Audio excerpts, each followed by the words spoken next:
That is right. That's right. It's not coming through. Is my voice coming through, Daniel? I hope it is. I hear you.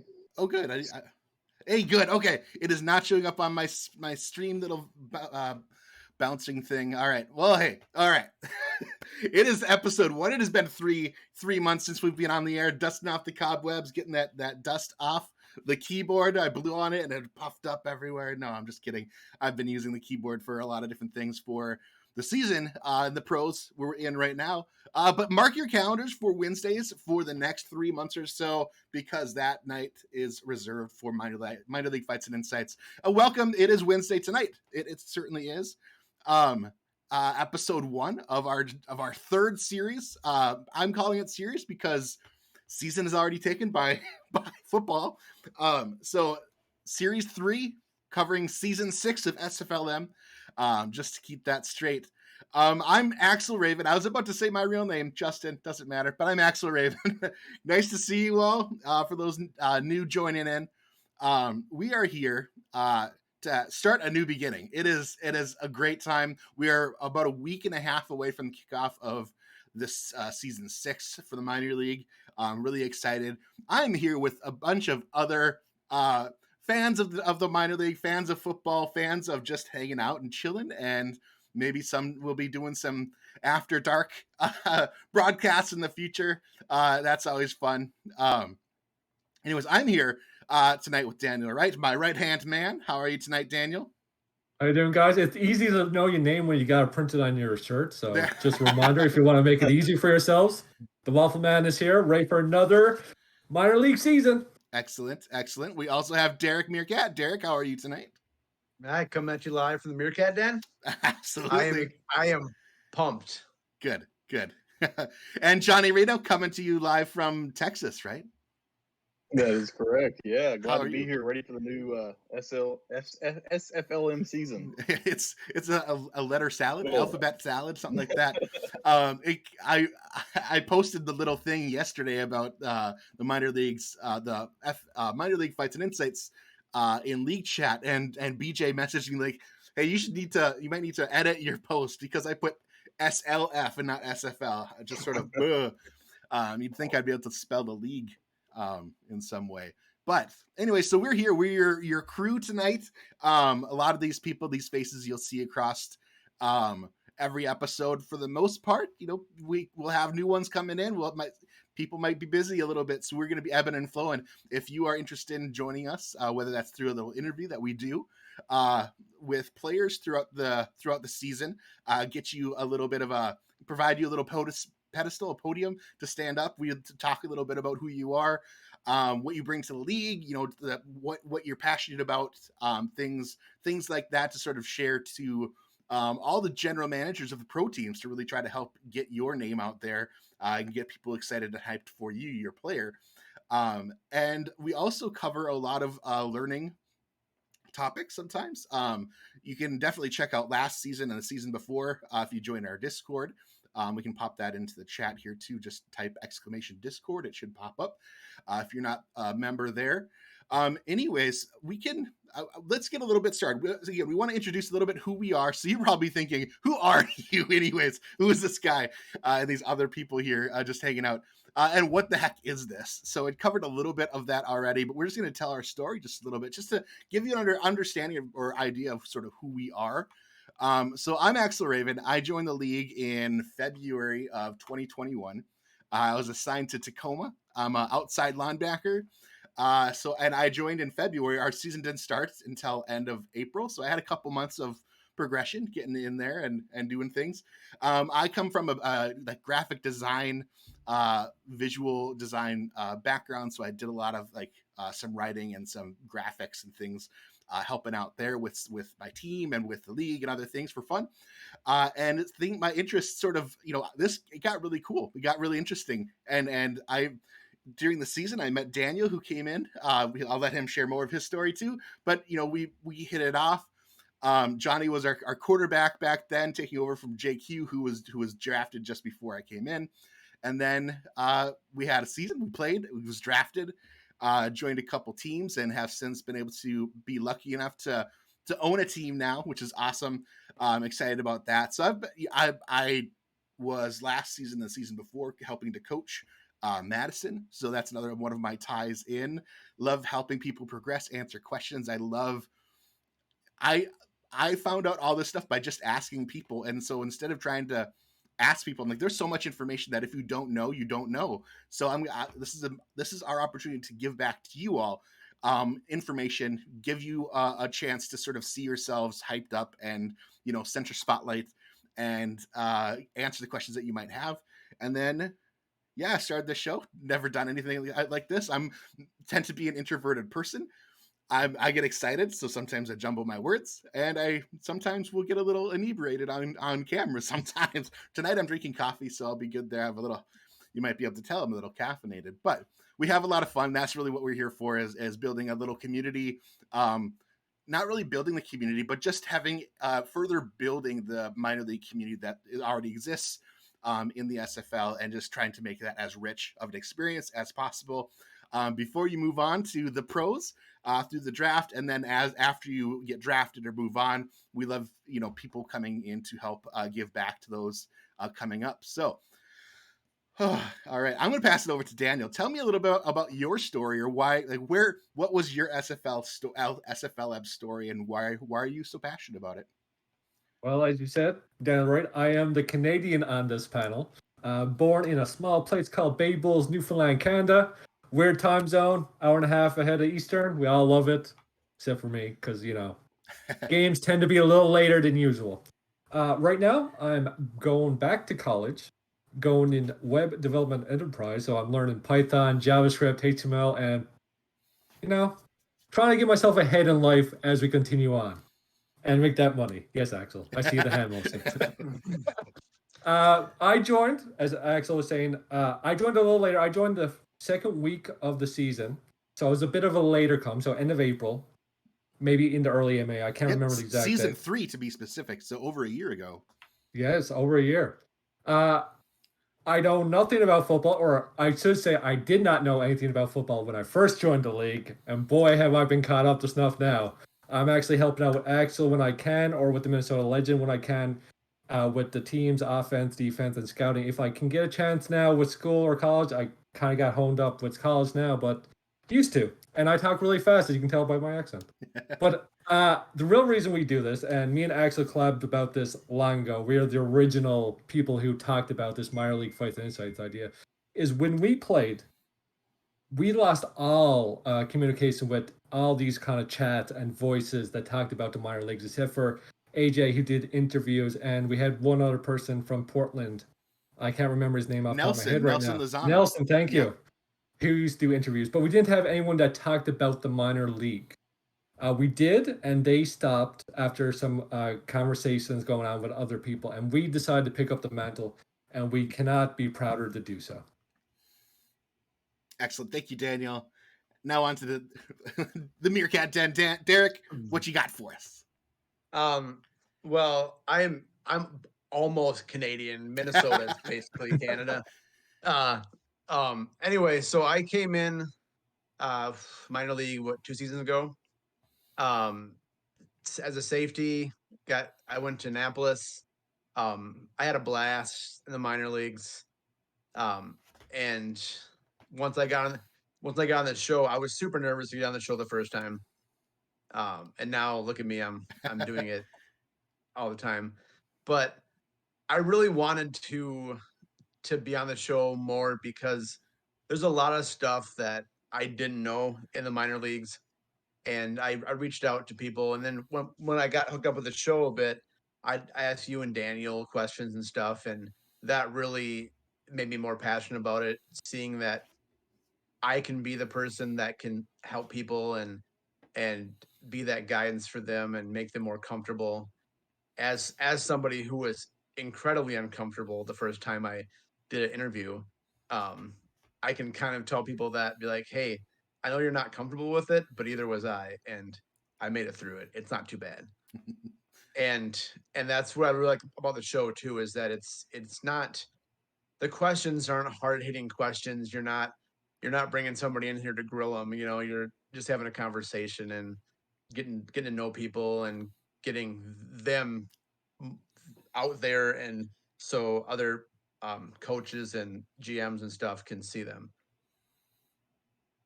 Awesome. I love that. And it's funny that as you were talking, I was thinking, and this is so true, I feel, and back me up if this is true for you too.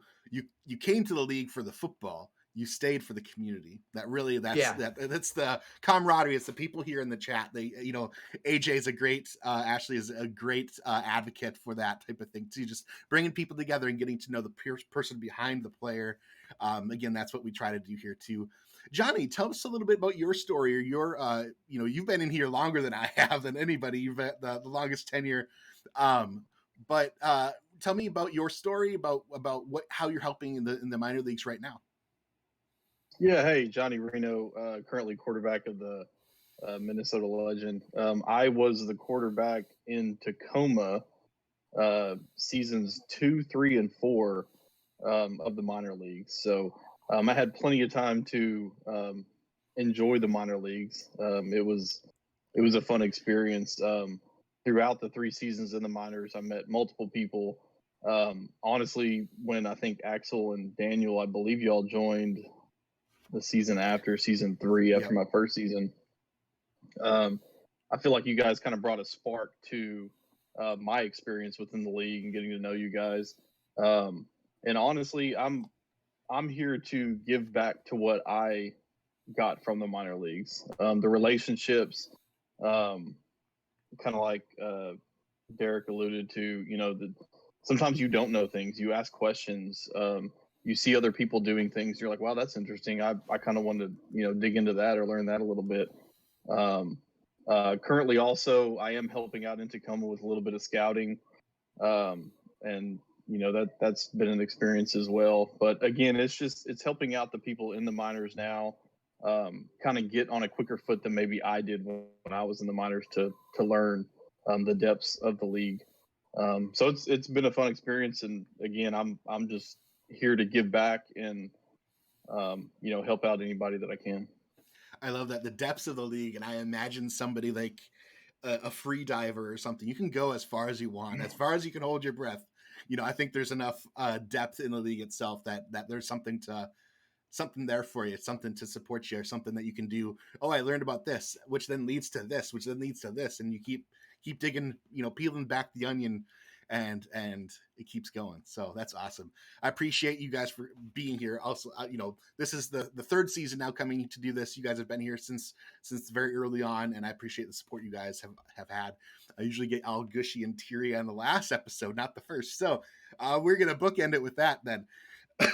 All right, but we're here not to talk and gush about us. We're here to talk about you, the players of the SFLM. So what we're going to do is, I have on my little screen here, we've got the little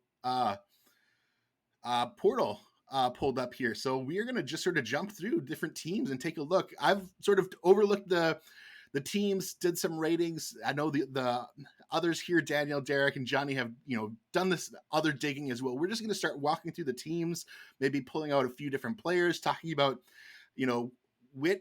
how their offenses or defenses might be performing based on their makeup and other things. And then we might be doing some who do we pick in, sort of, not really picking huge, but like who's going to have a good season, who might struggle to begin with, who has good opportunities. Just sort of chat about a lot of that. Feel free to pop some questions in the chat if you want, or share your own view of things, whether we get it right or not. That's, again, these are just our opinions, so don't take it personally, and take it with a grain of salt. Whatever, I think they mean the same thing. Oh well. All right. So I'm on Albuquerque already. Okay, cool. So Albuquerque, let's go through the list alphabetically. All right, so they've got Ty Patak, who last season played for Tacoma, was sort of a fresh new quarterback early in the season. I don't think he had too many progressions when he first joined, but since then, he was a ball slinger, I think, if I remember right. They had a pretty potent passing offense with Shane Kaufman out there, catching that, along with Tita Queen as well, both of which have been increased their ranks in the pros, which then left room open. No, why am I That's Tacoma. I kept going on Tacoma. I need to stop that. All right, we're on It's Albuquerque. okay. We all got Tacoma on the mind. Yes, Most of us are from Tacoma. So Swell's in the chat. Swell is over at Atlanta. Over at Atlanta also helps does the stuff for Albuquerque, head coach, I believe, over there.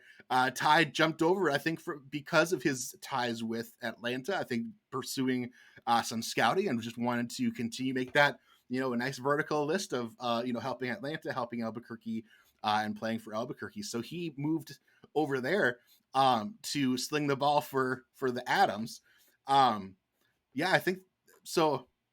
They have Ty. Tell me about Ty. What are your thoughts on Ty, on their quarterback? Well, I remember last year early on, I was under record watch from him because he was racking up the yardage. That's right. Yeah. He was getting close to that record. Gotcha. Yeah. You know what really grinds my gears, Axel? Uh-oh. We had a great Tacoma quarterback, and guess what? He's not even there anymore. Ty was my guy. I picked him after my first guy got cursed and left the league. We don't talk about that. But I think Ty is going to have another great season. He came in fresh-faced last season and still performed monumental numbers. So now with some stats under him, some boost under him, and he's still got 2 bronze, by the looks of it, wide receivers to throw to. He'll be pretty good going into this season. Mm-hmm. I know, Johnny, we were talking a little bit about his interesting build and sort of direction that he's taking with his quarterback, with his player. Wondering if you would mind talking a little bit about that. Yeah, absolutely. Yeah, I was looking at his build compared to a couple of other quarterbacks around the league, which first off, it's what I'm loving looking at all the rosters in the minors is, for the most part, it's pretty much a fresh start. So many were drafted last season that there's a lot of new players coming in, given new opportunities.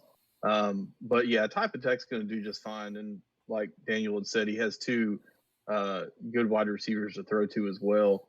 And really, when you look at Albuquerque's roster, just the pure amount of players they have as well. Even though a lot of them are new, I feel like they have more players than overall some of the other teams have. But yeah, Ty's going to do just fine. He's very smart. He's into the game. He's helping with coaching. So I'm interested to see how they do. Yeah, if I remember right, he's got the game, and he's been testing his players since start of last season, and so he's onto something. He's maybe taking a unconventional approach towards his quarterback player, looking like he's keeping his composure low to force his player to move a little bit out of the pocket. He opted to get the scrambler to be able to bump that up to 80 instead of the default 30, to give better accuracy on passing when he is out of the pocket. So again, like you said, should be a solid ball slinger. But like you all were alluding to, they have a really good receiving core. So you've got Honus Adobe, who's 6'2". That's a solid height, good middle ground height for a receiver. Nice catch, nice run route, nice speed and agility, good consistency, really well developed there. Ed Williams, I believe Ed, right now I'm simming against him over at Indianapolis. So he too has a solid catch there. Break tackle, so he's going to be, even if he does catch it, he's going to be, trying to move along like a tight end might. But then you've got Craig Westlake, who also just a really solid catch. So everybody out there, good run route. They're out there ready to accept these balls, whether they're thrown exactly on the mark or, a little bit off. They're going to be capable of reaching out and grabbing those balls out of the air, which is pretty cool. We see Josh. Go for it. One thing I just to bring up, the 2 receivers and tight end are both 2-way players, so none of them will progress throughout the season. So Gotcha. They won't get any better. Yeah, that's a good point. So this is where the receivers, I think all 3 of them, including Craig Westlake. Yep. I think was Westlake in DC or something. Either way, you're right. All 3 of them will be there, but if you had to be stuck with 3 receivers out there, I think they're a pretty Yeah. solid crew. So that's pretty cool. So Josh Slapp, I think as soon as I think he switched just at the start of this last offseason to running back, if I remember right. I'm not sure if he was in here last season at all. But he's been making some strides in speed and stamina and things. And, you know, I again, he got some room to grow, but I think being a finesse back will suit them pretty well. And things. So I think running back wise, they should be okay. Middle of the road, perhaps. So in essence, they might be a pass heavy team and fall back on the run and see what they can do to get that going. Defensive wise, I think they're doing pretty well. So they've got their defensive tackle and defensive end, which not all teams have one of each of those. There are some that either have one or the other. Freshy fresh coming in, but they're putting the points where they should be, right? Some solid pass rush and run coverage and tackle and strength for the defensive tackle there. Defensive end, similarly, putting it where it matters, where it's going to make a big difference out there. And Ace Singletary, if I'm right, is a 2-way. Does anybody confirm that? Okay. Yeah. So he's out there. Strong tackle with some strength, speed, run coverage. I think we'll do okay. Thoughts on the front 7, the defensive, I guess not the front 4, I guess you could say, because that's how many there are right now out there. It's hard to tell how they're going to do because I feel like this is going to be a thing with a lot of teams. There are going to be a lot of fresh faces. So we're not going to actually see their potential until we actually see them out on the field. Mm-hmm. I do want to mention one thing on the secondary because I am going to grind my gears for real this time. Okay, do that. Dante Grimm is a gold, strong safety, several years in the pros. This is my only critique about 2-way contracts. He shouldn't have a 2-way contract if he's had multiple seasons in the pros. I think that's where the takeaway should be when it comes to this. But it's a thing. It's happened. I don't mind if he's a secondary character, but he's choosing to be a backup as a strong safety right now in Louisiana. It's not something he was given. He's chosen that role. I don't think he should be in the minor leagues at this point, but that's the way the rules go. That's my little critique. He's going to be unstoppable, though. That's the DM in you. Rules as written versus rules as determined by the DM. I got it. And I think he is the anchor of that defensive back core. Looking at their cornerbacks, 5'11", that's pretty on the shorter side. I think 6 foot, not bad. 5'11" for free safety, 5'10" for second free safety, 6'2". Yeah, I think he's that core. I think he's the one that's going to be out there trying to make the others play better than they are. So yeah, in general, like, what are your overall takes on offense, defense of Albuquerque? Where do you think they fit? Are they top? Are they bottom? Are they in the middle? Where in the middle? Daniel, do you want to start? Well, they got Ty and Dante Grimm, so I'm going to say they're closer to the top than the bottom. I think because it's hard to tell, right? These are the champions, right? They won last season, but they are switched out quarterback-wise, but they're not switched out with a fresh-faced quarterback. Running back is going to be fairly new, but as we all know, besides like Logan Lee and a few other run backs, they're all fresh faces, right? So it's not going to be like someone stomp. It's not going to be a Randy Squirtbus anymore going through the most of killing people as he's just running down the field, waving to all these fans going, hey, I got a touchdown. That's not going to happen this season. So I would say they're prime to score a lot of points. It's going to bank on Dante Grimm. It's going to bank on the progressions that the defense is going to do. But offensively, they're going to score. They're going to score in bunches. And funny enough, Daniel, I'd actually say that there might be a individual out there waving to their fans as they run by. But we'll get to that a little bit later. Derek, what is your thoughts on Albuquerque and how they're set up? I think this is the top 3 team right now. Like Daniel said, I think they're going to put up a lot of points. I think if teams can can game plan against their defense and their secondary and try to keep the ball away from Grimm, I think they can have pretty good passing against them. So I think they might be in some shootouts. Mm-hmm. Johnny, what's your take on ABQ? I'm going to go, I think, against the grain a little bit. I think they're going to be all right, but I'm leaning more towards middle of the pack. And I think if they come out pass heavy, I think they'll win some games. I think their biggest downfall is just being balanced with the running back. That's nothing against Josh Slapp. He does have 91 speed. There's a little bit of work there on his agility and whatnot, but I think defensively, kind of like Daniel alluded to earlier, I think it's yet to be seen. It is a lot of fresh faces. Yeah, you have Dante Grimm in the secondary. Teams probably will try to stray away from that, but I don't know. It looks like a good team, but I could easily see them being, I don't know, middle of the pack. Not the worst, but middle of the pack. Yeah, who's that? Go for it. So who was that last year that the gold two-way player in the secondary that didn't get a single pick all year because they kept it away from the whole year? Was that? And I kept talking about it. No, it wasn't Dante Grimm. I know who you're talking about. Yeah, Custer. Yeah, Frankie Custer. Yes. Because he was gold and he didn't get a single pick all year because they kept the ball away from him. Right. They stray away from that. I think if you attack the rest of their defense, I think you could be successful.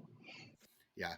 I think it's going to also the makeup and the I want to say misbalance between offense and defense on the teams, on some of the teams this year, I think make it that Albuquerque could be like an absolute shoe-in to like, yep, I think them and their passing attack that say could totally like overwhelm Lincoln and their defensive backs, which, I think we'll get to that a little bit later, but I think they're on the lower side with their secondary.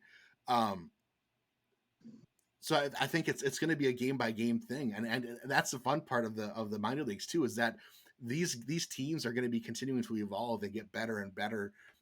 For the majority, for the non two-way players, but for the majority of the players out there, I think that's the case. And I think there's at least 90-ish players in the minor leagues, and I think only 38 or so, and there might be a couple that are declining, 35 to 38 that are two-way. So less than half of them are two-way. So, 60-70% are coming back, are full-fledged minor leaguers.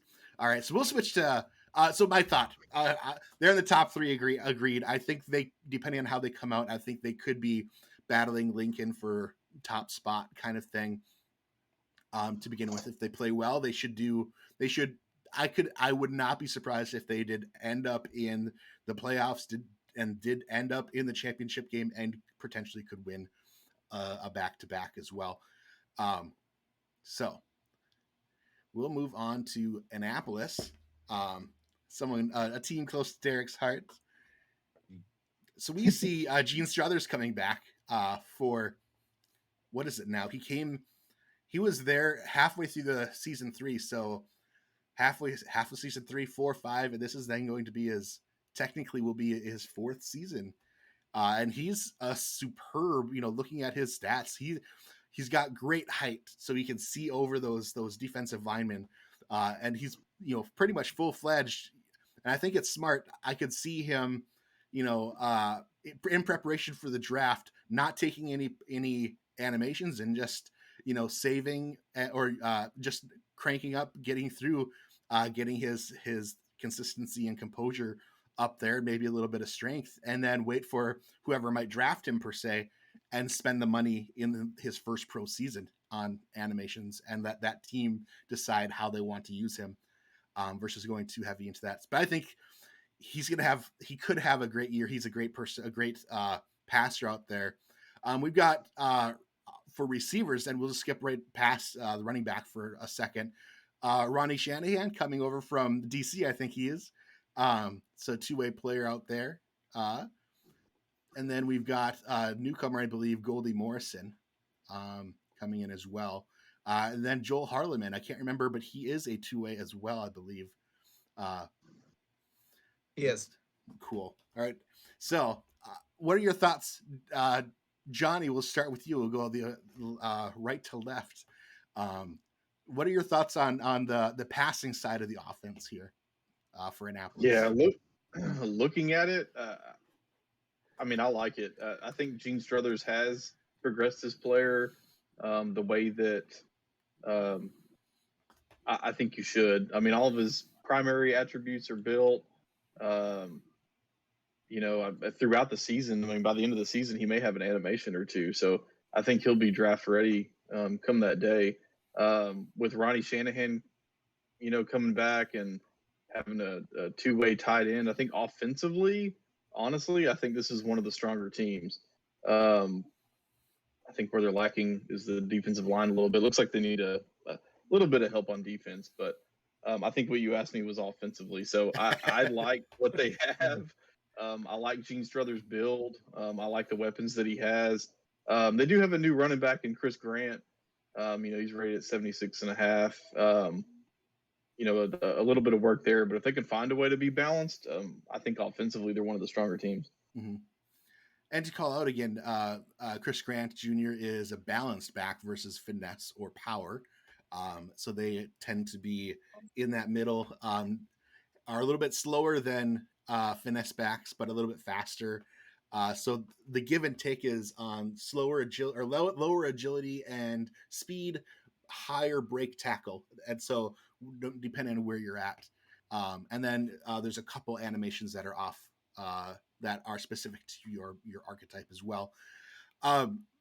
I do have to say balanced backs are a little struggle to get going a little bit. They take a very different approach, even than either two. Finesse, it seems like you hand them the ball and they can make magic out of nothing. So more often than not, power backs will tend to do. It takes some progressing, but once they get to a higher level, they can do a similar bowl you over magic that we saw with Randy Squarebush. And I think balance backs are just in you want to say sweet spot, but it's more of a sour spot. I'd say a little bit harder to. There's actually, we have Colin Hart who's the only pro balance back in the league. And it's been a struggle, like finding the right plays against the defenses to get him going. So, it's taken some time, but it's like a little fine-tuned knobs you're playing with each week. But we were talking about passing. Derek, what are your thoughts on the QB and receivers out there? Well, unlike Johnny, I'm going to stick with passing. What we're talking about, Johnny. He had a hot take. So many players. Mark my words. No, so I really like Gene Struthers' build and the way he's progressed.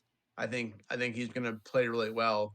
My only concern, and something that I had noticed and something that you had brought up earlier, Axel, is the height of the receivers.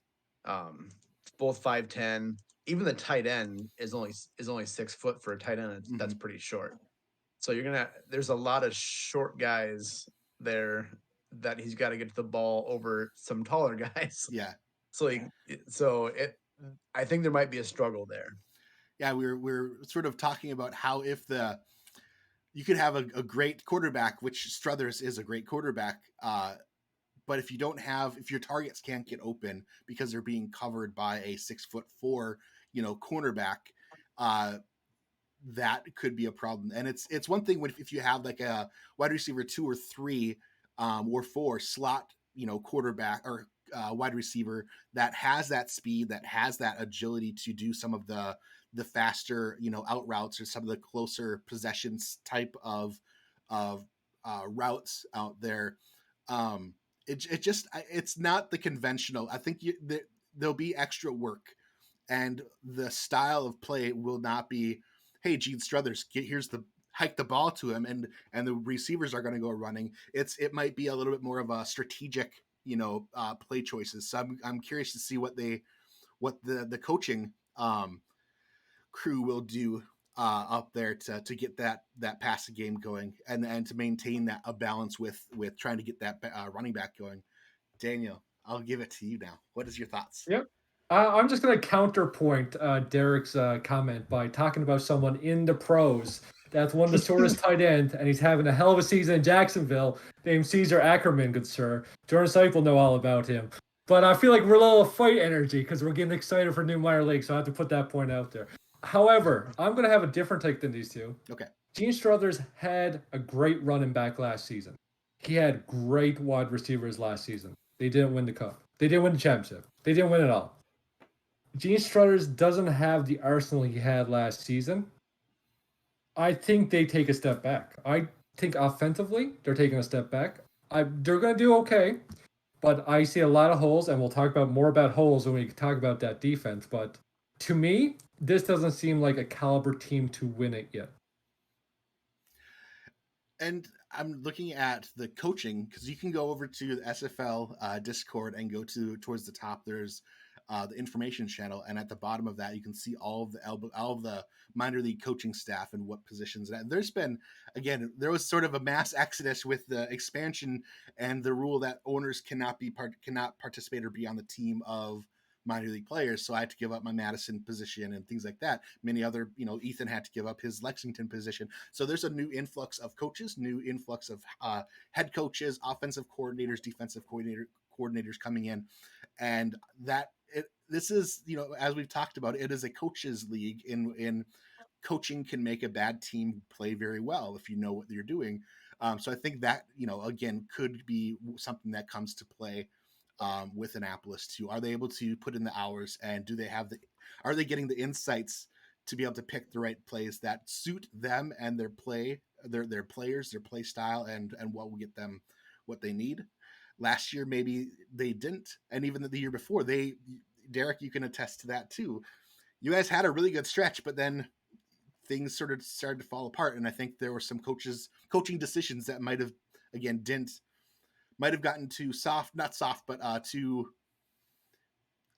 reliant on the same game plan that was working. But it's also why change. And I think there were either changes made and they just were not the right changes, later on in that season that really jeopardized your run for the championship too. But yeah, if anything, this team, I think, will have heart and grit. And I think all these teams right now, that's the exciting part, is each one of these, because it's the minor leagues, because many of the players are brand new and the coaches are new. Everybody's, no matter where we're ranking, everybody's kind of still at that starting spot, waiting for that quintessential gun to be shot and let the sprint run. So that's exciting. I appreciate your devil's advocate or contrary belief, Daniel. So I'm usually always wrong, so I gotta get my points when I can.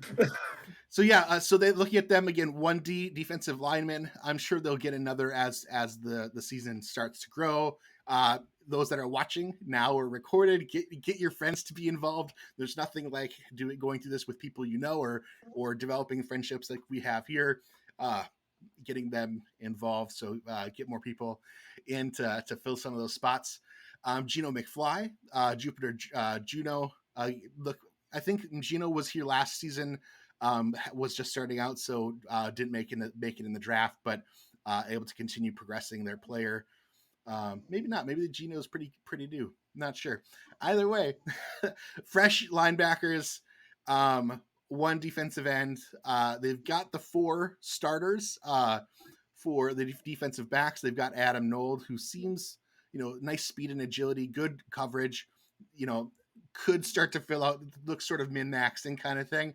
I think you could start to sprinkle some more additional flavor in there. Let's see. Yeah, what's your take on the defense? And if there's anything particular, Daniel, that you want to call out? So for the past couple of seasons, I've always called that the Navigators had one of the best defenses. I always have, I always will. This is like you got a toy in the mail. You got this new toy that you're super excited, and they got you like a ripoff in Japan. This is not the team that I loved. I know it's all fresh faces. We're all new. Everybody's new. Everybody's fresh. But they're going to struggle. I think this team defensively, especially, is going to struggle. Maybe progressions will change that when it comes about. But we have already seen with Gene Struthers now, we've seen a silver, and we see Ty with a silver quarterback. and there are still a few quarterbacks and few running backs still in the league that might play. Let's walk all over people like we were referencing earlier. You did mention about someone you're going to mention. So I think this defense is going to struggle to start. But we don't know what happens halfway through the season. Yeah. Yeah. Derek, any hot takes or any call outs here from Well, the defense? I think no matter what, this team has the coolest linebacker names. So, but no. So the thing about this team, and I have the feeling that this is one of those teams where they're either going to be real bad or they're going to surprise everyone and be good. This just seems like a wild card team to me that it's you don't know what they're going to do. Mm-hmm. And Johnny, any thoughts on the defense of this team? Yeah, I agree. There's a few holes there. I mean, I think secondary wise, they're fine, comparable to everybody else. I mean, hopefully the deputy commissioner throws them some bones on the defensive line, and they'll be just fine. I mean, we still have a little bit until the season starts, so you might see a few new faces jump in there, but I still think they'll be competitive. I think the offense is going to put up points. I'm just worried about teams running against them, honestly. Yeah. And Daniel, you know from firsthand experience that even a bronze safety can make some awesome plays out there if put in the right position. So again, coaching comes back to this too. You know, if they can dial up, you know, the good cover for when the other opponent is playing this other thing, you know, you can get picks for days or at least bat the ball down, right? And that's the plan. That's the goal of the safety is to be that last threshold, that safety net to go up there and either double cover for and come up from the top down and bat those balls away if the quarterbacks are being beaten in some way. And so again, I think, you know, it's nice to see their cornerbacks are boosting up their speed and agility, which I think is really important. Their ability to cover is really important too. Being able to switch in zones as one receiver is coming in, to be able to switch and be able to hand that off to another defensive back as well. I think there's potential here. I think they will get better. I think they'll have a better final game than they will their first game. So cool. All right. Good job. We will move on to Lexington. All right, so Lexington, we see the resurgence, the return of Chad Moore, who joined I think mid-season, last season, was sort of a big hullabaloo of what, Daniel, was the quarterback that you had picked, was that the Lexington one and then they left last season? Yes, it was. It was 100%. And then Chad Moore came in and Ethan did a great job of working with Chad and getting their offense, trying to, you know, working with what he was given and things, which was awesome to see. But he's back. You know, I think better than ever. You know, he's you know, progressing middle, you know, doing what he can do, right? You know, I think he'll be quite he'll be able to be enough of what the team needs from the quarterback there, and then rely on the receivers. So which we've got, looks like 3 brand new receivers. The receivers 6'2", getting their speed. One thing that was interesting, Joseph Baudet seemed like built up his strength and break tackle and run block, almost like he's building a tight end rather than a wide receiver, which is fascinating. It's fun to see how people are changing up their builds, going a little bit atypical than what you might see. It was pretty fascinating. Also 6'3" at 180 is kind of a string bean, but you know, if he's out there moving and shaking, I think that could be something fun and see what we could do. Daniel, do you have any thoughts on this offense? We have a brand new running back, Sean Sanders, finesse back. Any thoughts on this offense for Lexington? This offense feels like similar to the Navigators. I do like the fact that Swayze's 79, so that should be pretty good for Chad Moore. Unfortunately, this is going to come down to coaching, and as we know and love about the Lexington Miners, there was one heart and soul that was the coach on that team, and now he's moved on. He's the owner of an expansion team, so we'll see how this new management of coaching of capable people, as Swole would say, uh, works out. Because it is a coaching league first and foremost. Minor leagues, you can have a little fun coaching. You can test stuff out, see how things work to develop into the pros. So this is about experimentation. We'll see how it goes. Yeah, it looks like so. I know Marco Swift, who's now the new head coach of Lexington, worked underneath Ethan last season over there. But also, Marco is, I think he's a sibling or related or somehow to Jaden Swift, who is also the defensive coordinator for Madison, which is now a owner in Tulsa, which so then is not there either. So it's an interesting mix, and who could be, could Marco and or others on the team be pulling information and support from their support network, which is exactly what we're trying to do, is build up your support network, so that you can leverage that to win games and things. I like, you're right. I think it's going to be how they use them, if they can get them into the right spots and analyze that defense that they're playing for that week and make the right choices to get their players in position. Derek, any thoughts on I think Lexington's offense? I think Lexington's going Swayze crazy this year. That's what's going to happen. You think so? Yeah. Gotcha. The thing that I like about they'll be doing some dirty dancing out there. Yeah. That'll be that. I really like.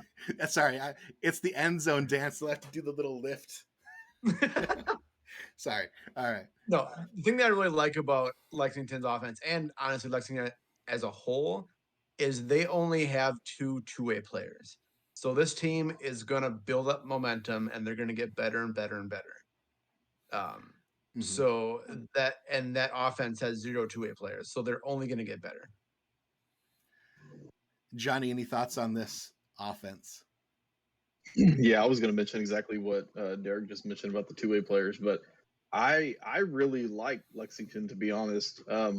I will miss Ethan's trash talk in the XFLM general chat, but it's okay. He'll probably pass it on.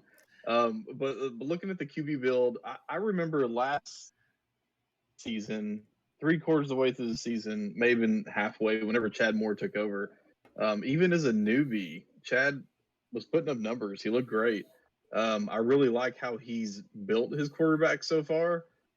He even took a little bit of time, and this isn't to knock on Type Attack's animation that he acquired, but I really like that Chad spent a little bit of time, and he has a quick release.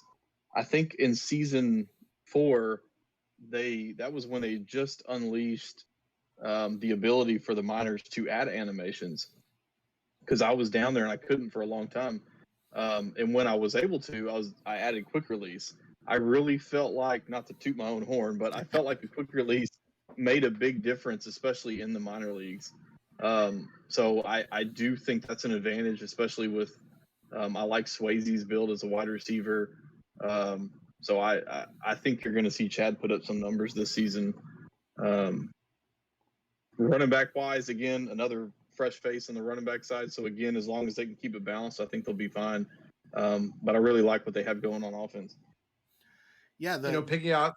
Oh, go for it, Derek. Piggybacking off what Johnny said, having a wife that played defensive end, quarterbacks with quick release angered her so much. So it made a big difference in the minor leagues because nobody else had it. And when I was able to acquire it that last season in the minors, I even had people reaching out to me, coaches that were defensive coordinators in the minors, basically mentioning that they were struggling being able to defend that because they're not used to it. So, again, I see bright things. I think it's an advantage.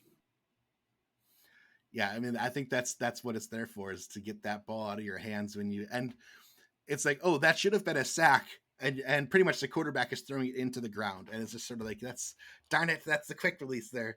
There is a question in chat. Eddie Gage, thanks for pointing that out. Is height a huge factor in how a player does for wide receivers or cornerbacks? I think there is it makes it easier if the player is taller. They're able to reach. They have longer arms. They can. They're taller, so they can reach up higher without having to have jump in their traits. I think it makes it easier. Does that mean that a player that is shorter can't be successful? No, I think it just takes a little bit more. It's different. It's not quite as easy. It's takes a little bit more game planning and practice and to find the right how to use you best, where to put you on the field against specifically how you match up against others. Again, if the average, height of the CB, 6 foot to 6'4" kind of thing, and if you're below 6 foot, they're going to have a little bit of an edge on you, right? Just based on arm reach, and if they've got any jump, they're not going to be able to. So where the quarterback is going to, air it out to you. Let's say you're zipping down the field, the quarterback or corner back is a yard, 2 yards, 3 yards behind you. But with the angle to get to you because of your height, they could just put their arm up and tip that ball a little bit easier because they've got that height advantage. And so being on the shorter side, you want to look for more of the post routes or the out routes where you get to maybe use your agility because of perhaps a shorter height, and based on shorter height, usually less weight, which makes you a little bit faster and more nimble. And you can then make those cuts a little bit faster and get some of that separation on the side to side movement than you do length depth down the field vertical. It's more of a horizontal game than a vertical game, which makes you really valuable in the wide receiver 3 slot position or 4 position. Those typically tend to be those 5 to 15 yard positions that get you doing outs and posts and things. So, but it's all about putting you in the right spot. So, all right, let's see. So, yep, I think one thing I noticed, and I was going to call out Sean Sanders, the running back for Lexington, reminds me a lot of GP Wells, being on the shorter, smaller, and actually this person I think is even smaller than GP Wells, and being finesse back. This could be a interesting zippy zoom kind of back out there. I'm really interested to see how this plays out, and I think that could be a benefit. Just like we were talking with wide receivers and cornerbacks, if you're a power back, having that extra, being 6 foot and 230, that extra weight and momentum heading into these tackles, you're going to be bowling people over. Where here, 5'7", being finesse, being able to be zippy at 190, your density could be changing how you move around and things. So I thought that was an interesting stat line. They too only have one defensive lineman and 2 linebackers coming in now. And then they've got, it looks like, the full complement of nickel and dime backs as well in their secondary, with Jukin-Rukin coming back as a 2-way player. Really, again, just like we were talking about Dante Grimm being the core of their defensive backs, Jukin-Rukin is going to be that core as well, being out there at 6'4", having that max coverage, max speed, nearly maxed agility. I think they're going to be out there low on the run coverage, so they could maybe be run over a little bit, and low on consistency. We'll see how that plays out. But I think they should be pretty capable on the defensive side. I think even more so than their offensive side, personally. Daniel, what are your thoughts on the defense of Lexington? Well, I'm gonna mention Robert Brady, because I think this is the first time we've seen a bronze defensive end, I think, so far, and I think that's going to be significant. Even though he's like one of the only people on the line, he's going to be very significant right now to stop all the fresh-faced running backs, and maybe get to the quarterbacks right now, because as we've seen, there's no offensive lineman so far going through either. So he will definitely have a competitive edge, I'll say right now, and get into the quarterbacks. And what I like about this team defensively compared to the last team is not only do you have a bronze and Rukin as strong safety, but you do have that front line man in case they switch things up if they go from pass to run. You have one that can really tackle either position right now or either way of play. Derek, what is your take on the defense? I was gonna kind of mirror Daniel about the defensive end. I think he's gonna have pretty good luck against quarterbacks, and I think this team's set up really well to get some picks because you got a full complement of corners and safeties, and you got a bronze defensive end that's going to put some pressure on the quarterback, and I think they're going to make some bad throws and good coverage. And you'll see a lot of picks, and what'll happen too is that later in the season, if you start to see teams getting wide receiver threes, they're going to be set up to defend those wide receiver threes, whereas other teams that don't have those nickel and dimes are going to have a harder time with it. Yep. And Johnny, your thoughts? Yeah, I agree. Their secondary looks great from what I can tell. They're only going to get better throughout the season. Again, a lot of new faces, but as they progress, yeah, I think they look good. Again, a little bit of help maybe on the defensive line. Hopefully, we'll see that coming soon. But I agree with everything they said. I think with having a bronze defensive end is going to make a huge difference. Yeah, I think that's going to be, I was just getting that agility up there a little bit, but yeah, they should be 6'4", 275, a nice, mobile size, not too big, not too small. Getting in there, got that speed, got the, they're doing what they need to do to get back into that back pocket. And like you said, they can only get better from, this is where they're starting out, right? And they've got some nice speed in their defensive backs, and they've got enough of them to cover and run with nickel and dime packages that will help them get the coverage that they need against pass heavy teams out there.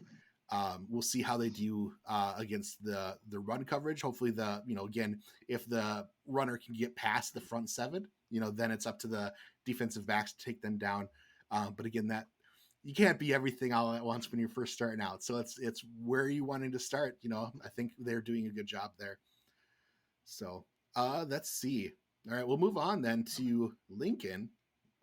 Got some Lincoln fans in the chat, I believe, TJ, for one. Let's see. So we've got Kenny Slider, I think, returning from last season. I even think he was there the season before, just starting out, if I remember right. Fully, really nicely developed, for the most part, not starting out at all, and good reading coverage. I'm pleased to see that he sort of tapped out his arm strength at the moment, at 85. He doesn't need that, doesn't need it to be maxed at this point, and focusing more on maybe some areas that might play out more on the field. Pocket presence, make sure that if he does go down or that he doesn't get flustered, kind of thing. So I think he'll be a good throwing quarterback out there with some nice receivers. Willie Taver, if I remember right, my notes say that these are a very tall receiver core, 6'4" there, 6'4" here, 193. So again, I'd mentioned String being like a thin, tall, moving wide receiver. Then Brian Murphy out there, also big, beefy, 6'5", 250 tight end. And Brian Murphy is a returning from Denver two-way player. Solid catch. I love seeing that. Anything you throw at them, they're going to be able to snag for the most part, even in traffic, even while being hit. Solid run blocking. Good strength to be able to get out there. And then we've got Logan Lee, gold, but pretty much gold. Decent build. I'd say decent. They're working on their consistency. Went animations pretty early. We'll see how that plays out. But I think what will help them is having a fullback and the nice blocking tight end out there as well. And the fullback is only going to get better than where they're at now. So that's my quick take. Daniel, what is your thoughts on the Lincoln offense?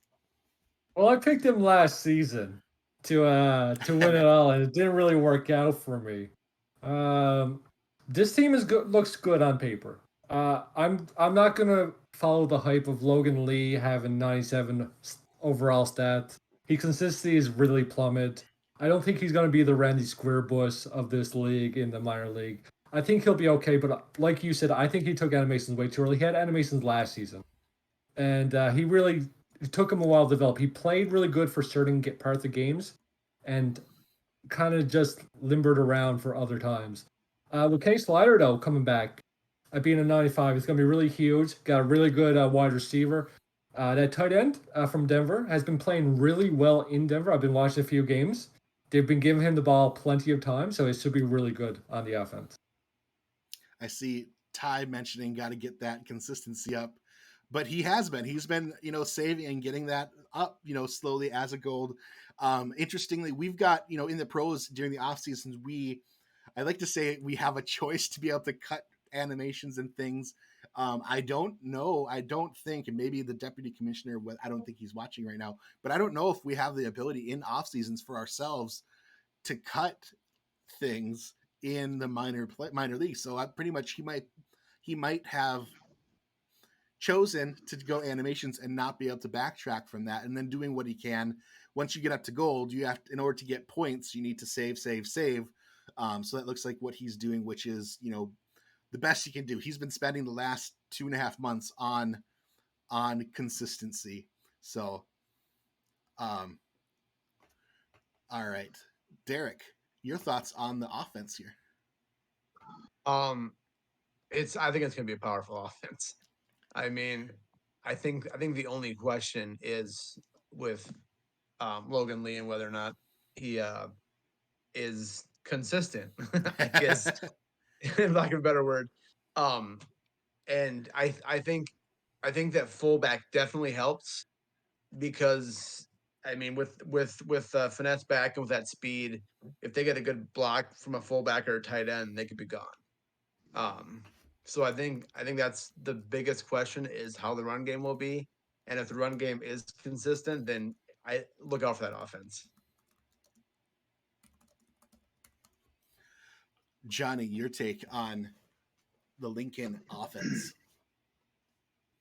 I think it's going to be one of the more higher powered offenses in the league this season. I know you were talking about Logan Lee and just kind of looking at his attributes. He did spend a little bit of time on animations, but I don't think his build is particularly bad. I mean, he's going to be fast. He's going to be quick. Really what he's lacking in a lot of is, his catch. Yeah, I was going to say that his run route. Yeah. I think run route actually is perfect where he's at right now.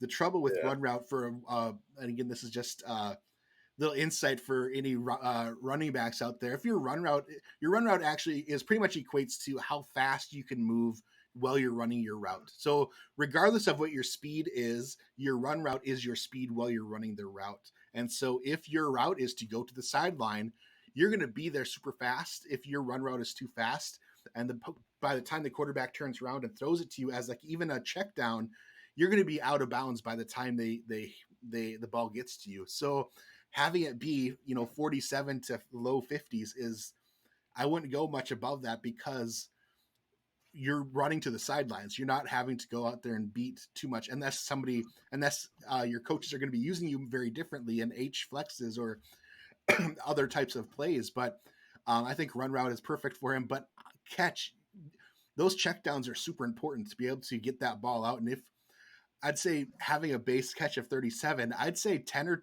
20% of your balls are going to go through your hands, which is not a good thing. You don't want to be the reason that you didn't convert a third down that you needed to get, and instead have to punt instead, right? So I think that's another important spot, as anybody that is out there on the offense that is an eligible receiver. Make sure that your catch is in the 40s at least, if not maybe in the 50s. Fullbacks out there, that's an important thing. If you're out there, you want to be able to catch that ball in some manner. So, yeah. No, for sure. I mean, that was the one thing that I saw that stood out to me. But he, and we've all seen in the pros and in the minors that's a very important attribute to have. But I think he'll be fine handing the ball off to him. The one thing that sticks out to me too is they do have a fullback. He's looking pretty good as well, even though I guess should be a newer guy. But his run block's up to 63, pass block up to 63. So I think that's a huge asset to have on the offense as well. Plus, you have a bronze wide receiver and tight end, so plenty of weapons for Slider to throw to. Yeah. I do think it's interesting that Slider added the pocket presence animation. We'll see how it works out. You don't normally see that just by itself, so I'm kind of curious to see how that plays out as well. But everything else looks pretty good. Yeah, let's see. Looks like that was something that was added last year. Again, towards the end of last year or last season, I should say. Yeah, I agree. I think with the fullback, the blocking tight end, even if Logan Lee does have the lower consistency, which again he's working on, he should be a plenty capable runner. I think running should not be the number one worry on this team. I think it's just finding the right thing that works for them, and move on from there. So they too. No, they do have two defensive linemen, defensive tackle and defensive end, both new, both starting out. And then they also have TJ Harper, member of the Flex Squad. I don't know. Anyways, gotta represent the OLBs out there. And then inside linebacker. One thing I'd mention: if you're a linebacker, don't overlook coverage, especially inside linebackers, because a lot of times you're dropping back. So make sure that is something that you add a little bit here or there into as well.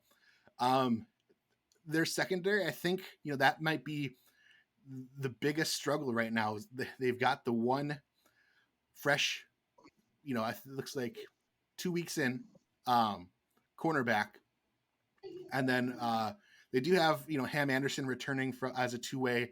Ham is on Indianapolis, so I've been simming against him this week for the legend. But they've also, I think, if one of you has it open or anything, is Luke Swift a two-way, or is he returning from last season? Yeah, he is a two-way. Two-way, okay. All right. So then, I think they are going to struggle in covering the wide receivers well, up close, and rely on, we'll see how well the linebackers can do in coverage in that first 10 yards, and see how well the lone cornerback and generic or backup cornerback out there that'll be covering wide receiver 2 for them will do. But then they've got a decently solid, safety core. Johnny, what are your thoughts on the defense on this team? Anything stand out to you in your eyes? No, I think you nailed it. It looks pretty good. Again, maybe another cornerback would probably help. I think, like you mentioned too, TJ Harper, he's very active in the chat. So he's been talking about destroying running backs all off season. So I'm excited to see how his player performs. But I do love his activity and what he's doing in the league. But I think overall they'll be all right. We did mention, some wide receivers that, maybe Base or Copper, and, questioning, their ability to attack on offense. And then you look at this defense and, maybe a 70 grade wide receiver could have a heyday against this defense. So, yeah, we'll see. Exactly. Derek, your thoughts on the Lincoln defense? I think they're set up so far. The teams we've looked at, they're set up probably the best against the run. They have four guys in their front seven, and I think that's going to be a strong point for them. But their pass defense is going to struggle, especially considering, their two starting safeties are two ways, so they're not going to progress at all. And then you got a brand new corner, so I think they're gonna. If they have the offense, I think they're gonna have. There's gonna be some high scoring games. They're gonna be in. They'll have to just keep pace with their opponents throughout the game. Gotcha. Daniel, your thoughts on the Lincoln D? Sorry. Mike All would have a heyday. Normally I like talking about Mike All's D, but we're going to continue with the Lincoln defense. Normally, I would say this is great and all, but like you just mentioned, Derek, Ham Anderson, the free safety, is a two-way, and some insight, he has missed 3 progressions in the pros, which is pretty huge considering what his stat line is right now. Which makes me wonder if at some point he gets the rug pulled out of him in the minor league. And if he does, what will come from this team? Because right now you're looking at 1 corner and 2 safety, which is going to look really bad against a lot of teams. So this is going to be a shootout team. I'm not sold on this defense at all. Gotcha. That's important too. Like if you're in your locker rooms, make sure that you're talking with your people. Make sure that they're progressing. It takes a village, right? Um, I like your take. It's something I didn't really think about either. Didn't really look. I noticed he had missed, but I didn't know exactly how that, and I'm sure you don't either. How it relates to, a two way in the SFLM. If you're not progressing as a two way, uh, but you are a pro, and you're not progressing, how does that? I'm not sure. That's a good question for the DC. But agreed. I think they don't have much DB support right now, and any less would make my nails would be gone if I was the defensive coordinator for this team. If we lost a defensive back there, so all right, we'll move on to Madison now. Madison, I saw Coco in the chat. He is the new head coach taking over for, gosh, why am I blanking? Berto Demora. Thank you. Don't show us. Anyways, they have a lot of brand new players, especially on offense. Except there's one awesome player returning. That's Ron Haynes. Always a big fan of that guy. He's out there. He's doing stats. He's over at Florida right now, coming back out of two-way. So he's going to be, I think, their anchor in the offense. And brand new quarterback, brand new running back, a balanced back at that. And then two new wide receivers coming in. 6'4", this Prince Wonder. That's also an awesome name. Really nice speed in there. Love to see that catch up higher in that run route. That'll be really important as the season goes on. Dylan Lewis coming in, freshy fresh, no progression. Welcome in. I think Dylan is actually a new ad today. So welcome to the league, Dylan. Looking for big things from you out there. And then, like I said, Ron Haynes. It'll be maybe the Ron Haynes show on offense just until more progressions happen. But we'll see how that falls out as the season goes. But Daniel, do you have any thoughts on the offense here for Madison? Well, I'm going to make a quick point. I think this team has all my favorite names on it. Swiss Thumper, Satoshi Nakamoto, Prince Wonder, and Cloudy's Periwinkle all on one team. Come on, you can't ask for much more than that. So offensively, I think you guys are set out pretty well offensively, actually. I don't think it's going to be that big of a jump compared to other teams or that big of a leap. You do have a new quarterback, but he's bronze. You got a bronze wide receiver and a bronze tight end, so you're not that far out of the game compared to other teams. You guys need more players, though. Look at your list here. Just overall, it seems like they're a little lower compared to everybody else that we got going on. Funny enough, you mentioned that. Coco DM'd me today as a topic. Ty White, who was left the server and was removed from the team, so he was a two-way that was supposed to be playing, and sadly is no more on this team in the league. So that took away their star cornerback on the defense, which we can talk about in a second. Derek, any thoughts on the offense here for Madison? I like it. I think it's a sneaky offense. I think it's one of those. I mean, because we saw offenses last year that thought we were going to struggle. Honestly, the biggest one was Tacoma. I remember at the start of the season because they just got Patak in, and I was like, this offense is going to struggle, and they did not, and they got better as the year went on. And I think this might be the same thing might happen here. And Johnny, your take? I agree. I don't think it's going to be too overpowered, but I think it can be very balanced the way it's utilized. Kind of like Derek mentioned with Ty Patak, and I mean, look at the season that T. DeQueen had, even with Hoffman, alongside her. You just never know. Again, I think I think average. I don't know. I think it's a team that could surprise everybody. I think it's a team that starts out slow or offensively starts out slow, but throughout the season, midway through and on, I think it could be. I think it could be a higher power than I think what we're looking at right now. Yeah, I think I think much like all 8 of these teams, they're going to be spending the first half of the season finding their identity as a team. What are they good at? What is the plays that's going to get them moving? And I think at quarterback, I think in general, Switch Thumper should do pretty well. Does not look ill prepared in any way.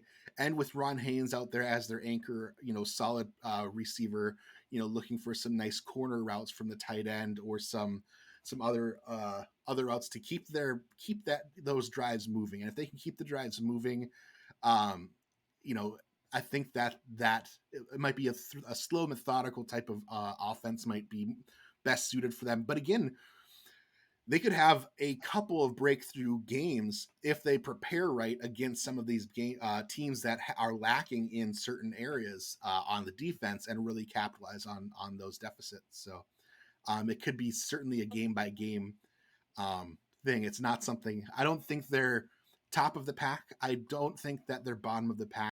And I think on the offense side, I think they'll just be how are they able to prepare and get the right game plan for them. So, all right. So they have a solo defensive lineman in Dan Dash. And as you mentioned, Daniel, Claudius Periwinkle the third. So that means this is the third Claudius Periwinkle, which is, I'd love to meet all 3 generations. And then CB, pretty fresh. Not too bad, actually. Not as fresh as I was imagining. Getting that coverage and agility up, I think that's going to be really important for them. And then Joseph Lama coming back as a 2-way player. I believe Joseph is over at Portland currently. Really strong or solid free safety out there. I think he'll probably be that core on the defense. And having a kicker is we haven't really mentioned that. The only other team that has had a kicker so far has been Albuquerque. To replace the one and only Mickey from last season. He's not here. I'm not saying it. It's in your contract clause. It's only for his ears that you say it. All right, JT Jackson coming. He was there end of last season, continuing to progress. I believe. Yep. So solid coverage, getting that speed and agility up, able to that consistency and catch. I think they could hold off some players, but again, I think it's that cornerback that number 2 now became number 1. Now who's going to fill that number 2 CB2 spot for them and see if they can get a defensive tackle coming in. Johnny, what's your take on the D of Madison? I think there's a couple holes. You guys mentioned in their other quarterback, vacant from the spot that it was, because if I would have seen his name there, I would have thought the defense was in pretty good shape. But that is a big hole. Maybe another defensive lineman would be key. I don't know. I think it's average. Again, you look at some of the offenses that will go up against the defense, and I think they can fare just fine. I don't know. A lot of new faces yet to be seen. Yeah. But I do think you mentioned earlier having a kicker, because we haven't seen too many kickers. I think that's going to be huge going into this season as well, especially since there's only a few of them. And wait till our next team. That'll get exciting. Derek, what is your thoughts on the Madison D? I think there's some holes, and you never want to have holes in the D. So the biggest one for me is obviously cornerback, and the fact that both starting safeties are 2-way players. So they won't be getting any better. Plus, you're going to have a corner, a not very good corner, and only one of them. So I think they're going to struggle on on defense. I think Might be the same type at of least situation. at least early on for sure. Yeah, Might be a similar situation we were just talking about with Lincoln having struggling I think there so. as well. Gotcha. And again, I think it's going to be on a team by team or game by game basis too. And if you can dole up the right plays to counteract the D, even with generic players, you can see, what you can do. But Daniel, your thoughts on the Madison defense? How come no one wants to make cornerbacks all of a sudden in this league? Right? So Raccoon just mentioned that the cornerback he does have did miss progression this week, so he's very excited about that. So hopefully he's still around. But defensively, this is going to be a bit of a struggle, I think, overall. So I don't know for sure how well this team is going to perform on the defensive side. I want to say Llama is going to do all right. Kicker being Bronze, pretty good. We've seen how well the Adams did last season. They struggled on the offensive front for the longest while, but they stayed in games with the boot of Mickey. There you go. There's my one per week. But they really kept themselves in games in the game early on when they should have lost. And the boot of Mickey at that time actually made them win more games than we even thought that was going to happen. So maybe this is the lifeline that this team needs. They need just a strong boot, keep themselves in it, and give themselves a chance. Yep. And like we've always mentioned, every week they're going to get a little bit better and a little bit better and a little bit better. So it can be a positive, viewed as a positive, to have fewer two ways coming in, like Derek, you were mentioning. Yeah, that's the fun part. Yeah, this will be a fun 8 or 9 weeks. I'm not sure if there's a bye this season. I'm sure that there is. There has been. I know I've brought up the two-way players thing a lot, and looking back, it's because last season there was a couple teams that a lot of people were like, "Oh, look at all these two-way, look at all these players on the team, great players, bronze players, silver players," but they were all two-way players, and those teams that were loaded with them struggled. What you got in week 9 was the same as what you got in week 1, kind of thing. Yep, Gotcha. because Lexington had a ton of them last year, and they struggled. They started off pretty well because again they were maybe OP in the beginning, but then they they were plateaued. While other ones were starting to rise. That makes sense. All right, we'll move on to the next team, which then is Ottawa. Our own occasional participant, co-host Robert Cherry is the new head coach over there in Ottawa. They've got, it looks like bronze. Looking at this all bronze. Holy bronze Batman is what I was gonna say if it ever got to me, but look at that team. I'm glad you said that. I didn't even notice that until I scrolled right there. Low composure for John Lakeman, but that just might mean that he will be moving out of the pocket here or there. But in general, not a bad build. 6'5", be able to get some height and be able to throw over. Dwayne Salmons returns. I remember seeing him last season in some of the preseason games that we ran and throughout the season. Balanced back, getting better. He, maxed speed, agility, stamina, getting that strength up. Pretty good break tackle, high consistency, secure ball, not dropping that thing. Get that catch up to really just say catch up. Sorry, it is getting late. Michael Knight. This is I think both of these are two ways. Michael Knight looks like a solid wide receiver, but they're I guess stuck, for lack of a better word, with him, as well as Isaiah King IV, as well. Just sort of snapshot frozen from where they were to where they are here put into the system. Not a bad place to start. So they, again, like you said, might be all over this in the first bit until the wide receivers of the other teams or the cornerbacks of the other teams can build up to be able to cover them. And similarly, Azami Mahata over at Motor City coming in at tight end, switched from fullback to tight end last offseason. Coming in, looks like a solid tight end. Could see the catch coming up, but again, they're not able to progress. So they're this is what they're using. Not bad, but that's what they'll be using. So, Daniel, what's your thought on the all bronze? The team of all bronze from the Great White North, you mean? Yes. Not trying to be too biased of being Canadian, but I actually like this team. It's gonna be really weird because I said last season their defense keeps them in games. This is gonna be all offense all the time in this team, and they're one of the few people that have a punter to go with it. Something to make a note of in the future when we talk about defense, maybe special teams.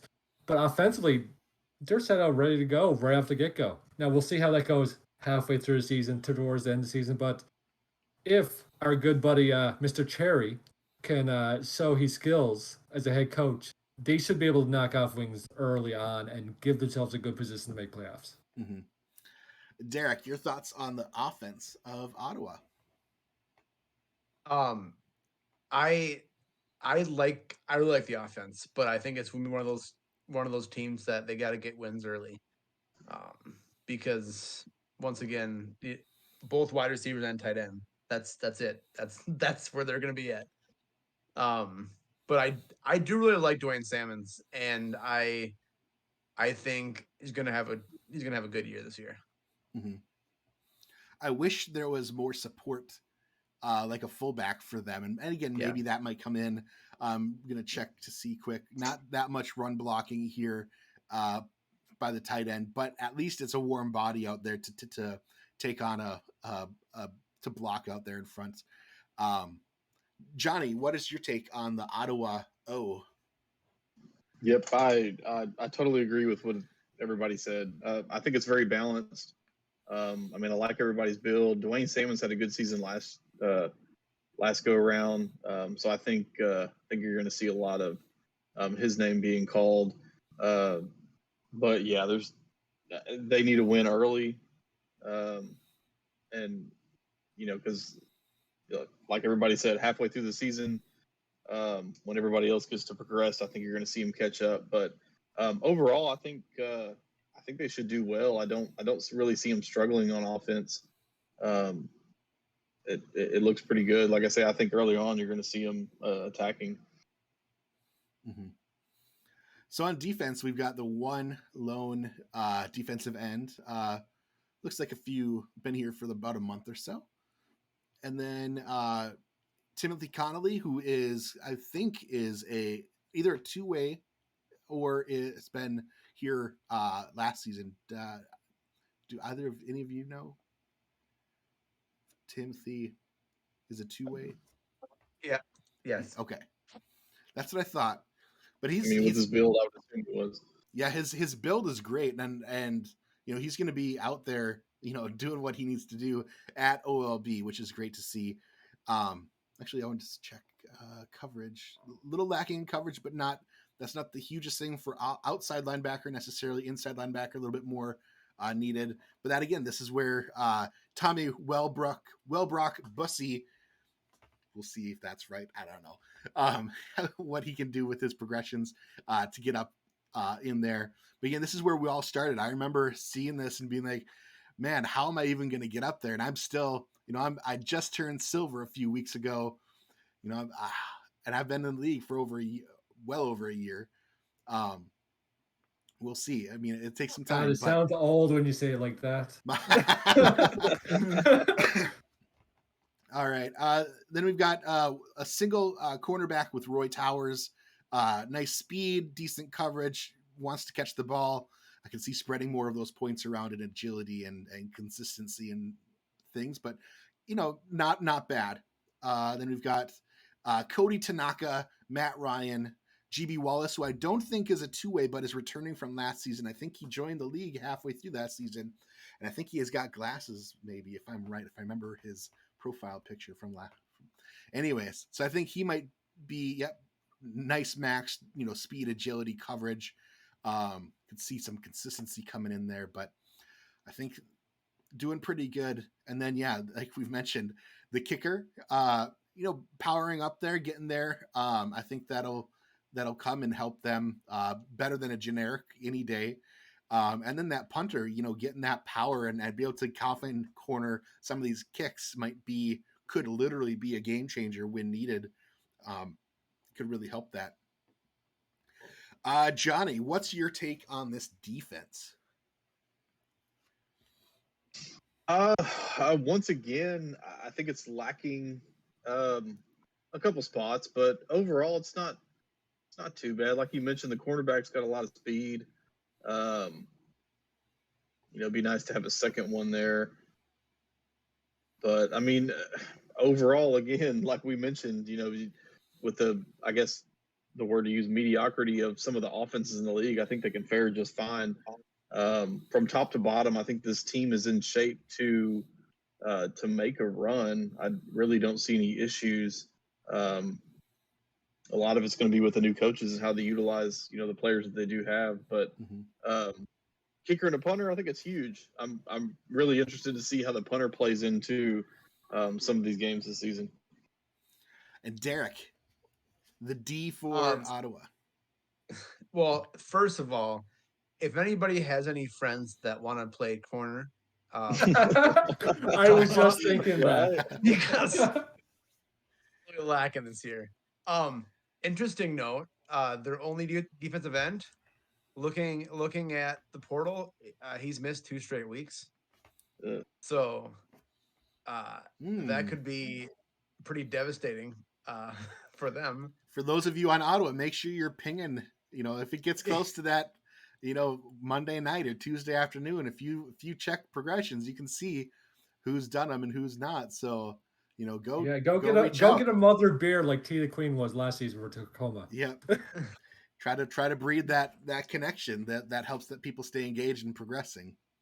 Yeah, I mean, because if they lose him, they got nothing on that line, and that's gonna hurt. Mm-hmm. Then you're getting no pressure.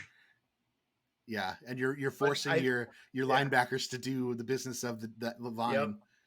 Yeah, and I mean, aside from that and not having a corner, it seems like at this point there's so many teams with only one corner that maybe it's not that big of a deal for them.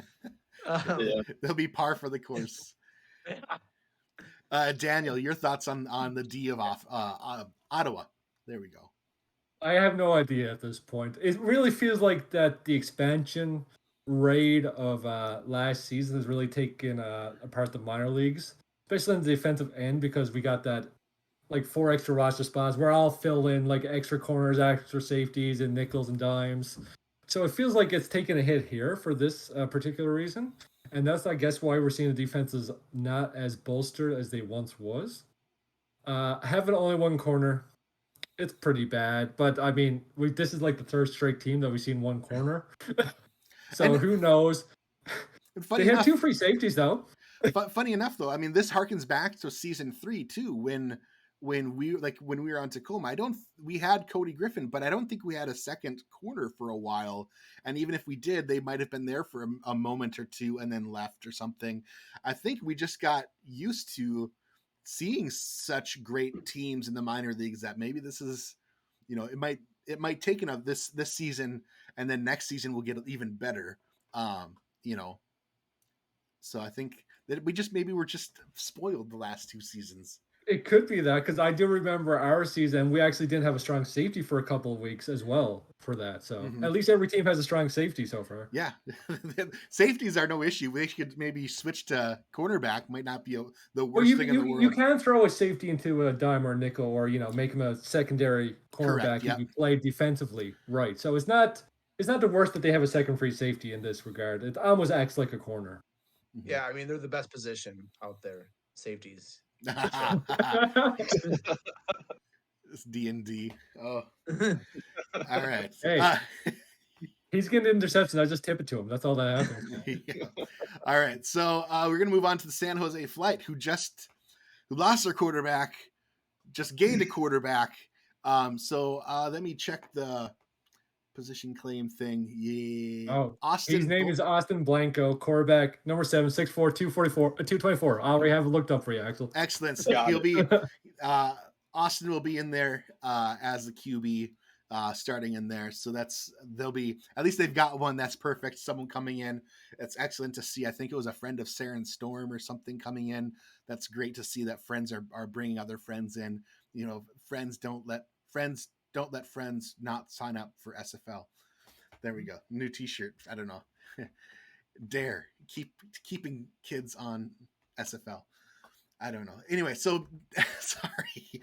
All right. So with brand new Freshy Fresh, and we've experienced this in seasons before. Freshy Fresh quarterbacks coming in and doing relatively well if they've got the nice support out there. I think they do with Terrell Cooper, 6'5", nearly maxed catch, decent consistency. At least they're not discounting it.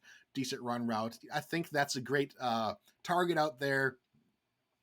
DJ Bandit, two-way coming over from first was in Atlanta and then now in Baltimore.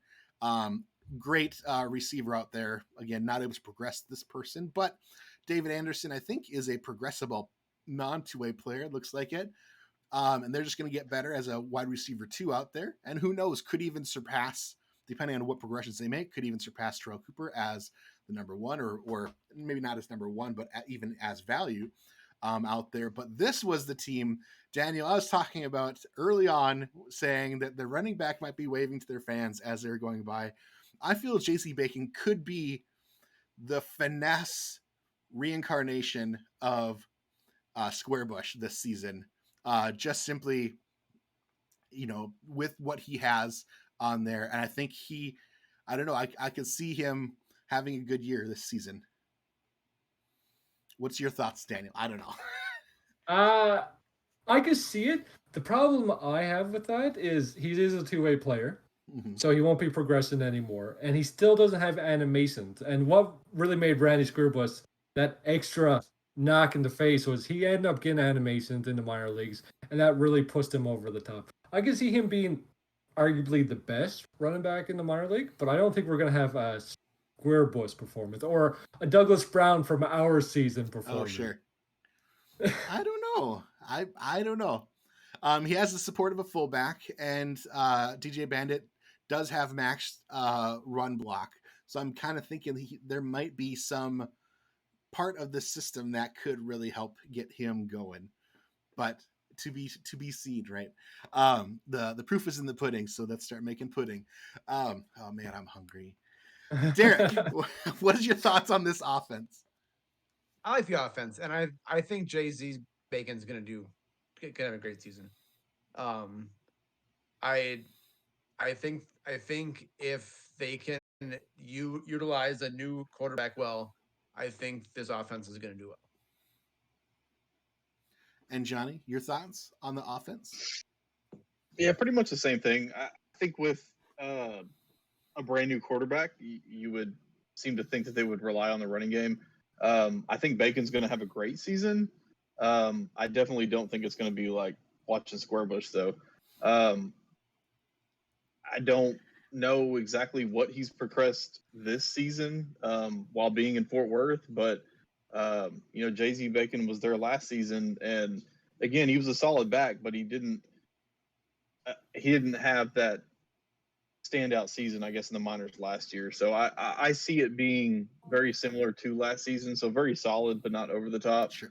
Other than that, it looks great. I think, man, with the bronze to silver quarterback, I think this is the highest powered offense in the league. But it just makes me question, without having the passing game, exactly what they do on offense. But still very solid. And they've got their whole coaching staff pretty much returning from last season. So Art Vandelay and Greg Soto, Ben Jackson is coming in as DC over there, who headed up Annapolis for a while back in season 4 and maybe even before, I believe, if I remember right. But yeah, I think again, they seemed to win games in different ways and really able to wring out the value of everybody on the team. So we can, we'll see, how they're able to utilize this new quarterback coming in, see if they can get their players open and moving around and moving that ball down the field. All right. So on defense, they've got their dose D lineman in there, Robert Thump. Great name. Just looks like, yep, 3 weeks in. So about a month ago signed up. That is awesome. JJ Reed coming in, a little bit more progression. I love seeing that high agility and pass rush. He's going to be a force, I think, on the D line. Outside linebackers, you got Stan Diamond and Mojo McLean. That is an awesome name too. Stan Diamond, seeing some nice coverage there, tackle, run coverage. And then we've got Nicholas Frossel. Hey, Nicholas. I think he's in the chat, I believe. Brylan King Moore out there in the cornerback. Some nice speed and coverage. We've got Sam Blotner, two-way coming back. And I don't know if Savon Watson is a two-way or not. I feel like now. Yes, he is. Okay. I knew he was there last season. It's hard to know who was drafted and who wasn't.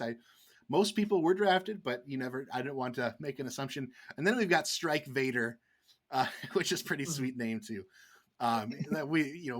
There's got to be a voting of best names. Maybe TJ will have to pull up a little poll, a little straw poll for us to vote on some of the best names out there. Pretty much, let's see, 1, 2, 3, a nickel version of they can fill up a nickel package out there. Nice D line, and then some solid linebacking core out there. What do you think, Daniel, about the San Jose defense? This defense looks like the most balanced defense we gotten so far as a team. I think this defense is going to go far. It's going to go well. They have a full assortment of players on the back end. They even got a defensive tackle and defensive end. They got pretty much everything that other teams want right now.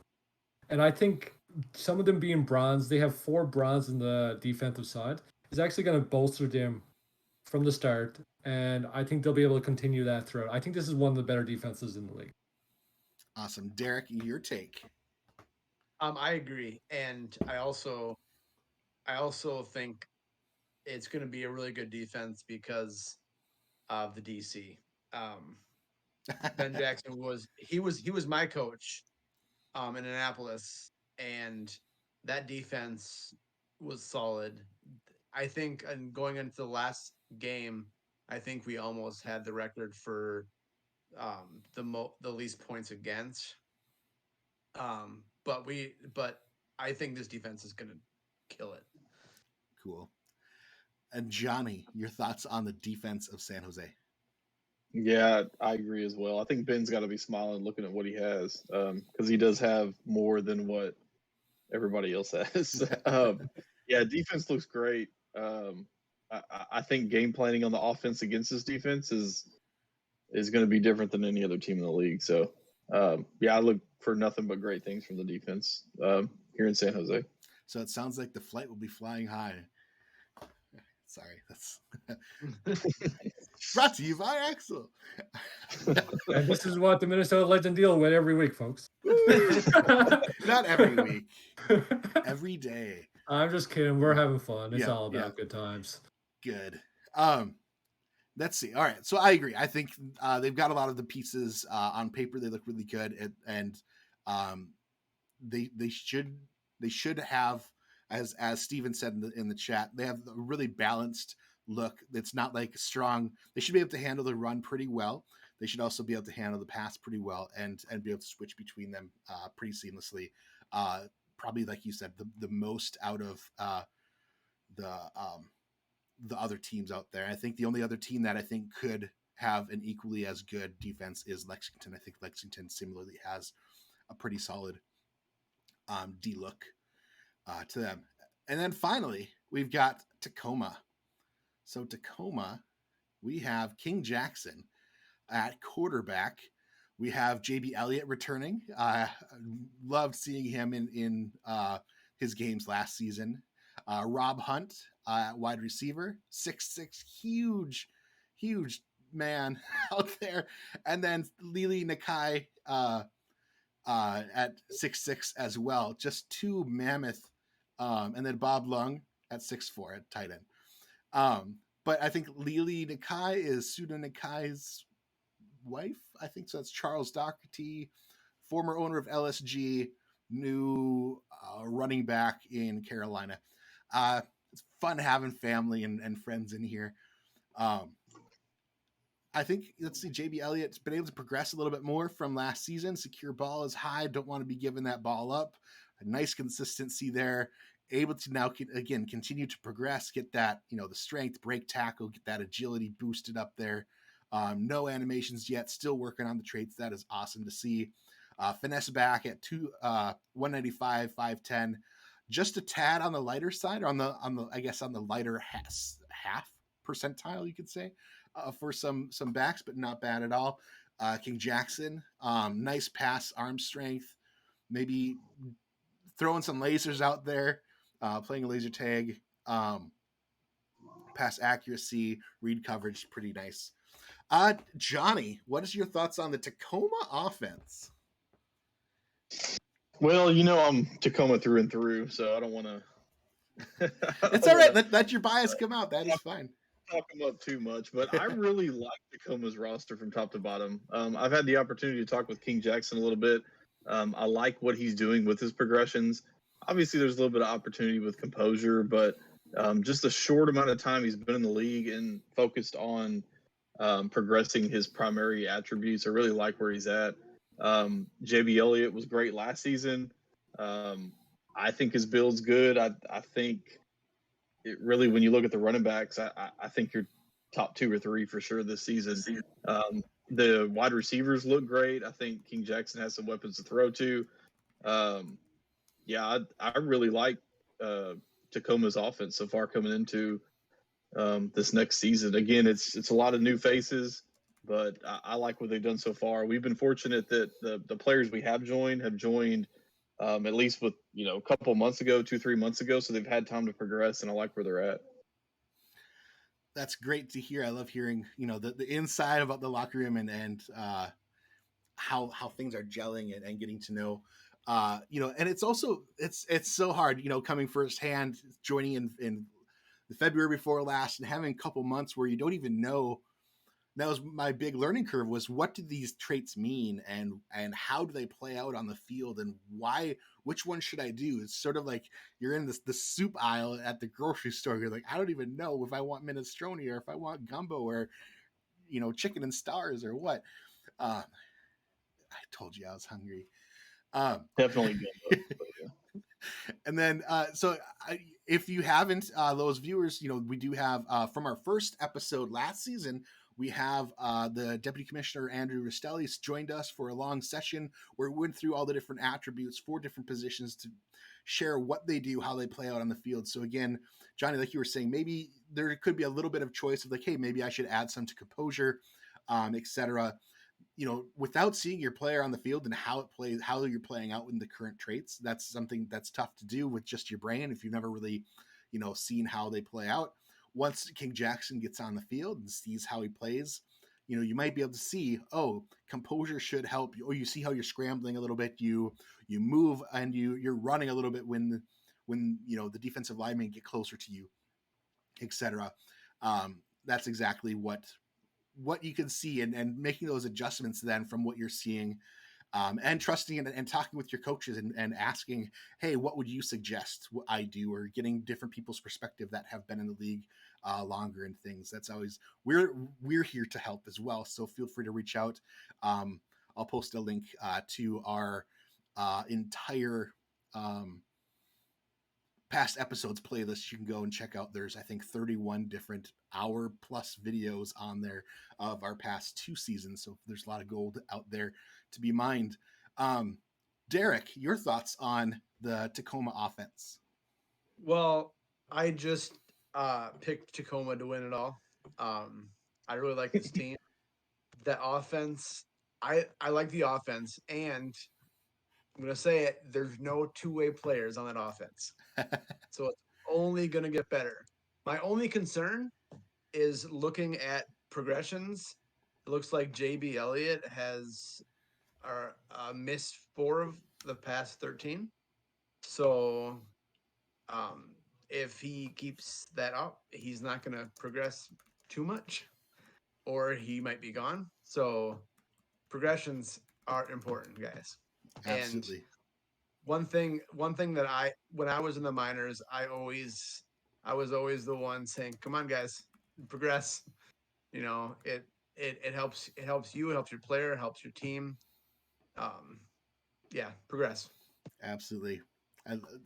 And you did that in Madison last season as well. You were there as a community bolster and help to sort of keep the players engaged and chatting and talking and learning about each other. And we really appreciate you doing that there. Make sure you're doing people, if you're part of a top locker room, what you get out of is what you put in. So put in like, I wouldn't have, if I hadn't done that, I would have never met Daniel and sparked some stuff there, and then gotten Johnny, and then everything else. So don't be afraid. These are just people just like you. Daniel, your thoughts on the Tacoma O? Looks like the offense are still going to stick around with a light show by looks of it. We might see some more of the past of Johnny Reno flinging it 50 yards down to someone and just running it to the house. This feels like that kind of team. I would like to mention JP Elliott had a pretty okay season.